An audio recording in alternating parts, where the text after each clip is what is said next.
Sobra na sa 200 ka mga kaso sa COVID-19 ang natala sa dakbayan sa Talisay. Samtang walo usab ang natala nga mga recoveries kagahapon.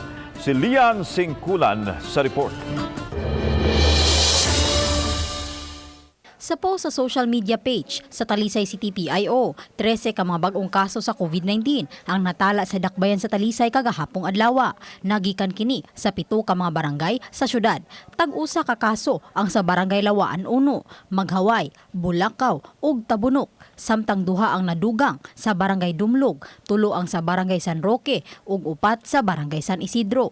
Apan 4 sa 13 ka mga bag-ong kaso ang mitaliwan. Sa kinatibuk-an, musumada na sa 206 ang mga kaso sa Talisay City, diin 100 kanila ang mga aktibo. Samtang 8 sab ang nadugang sa mga nakarecover sa maong sakit kagahapon. Ang uban nga mga nakarecover, nakauli na sa ilang tagsa-tagsa ka mga panimalay. Congrats!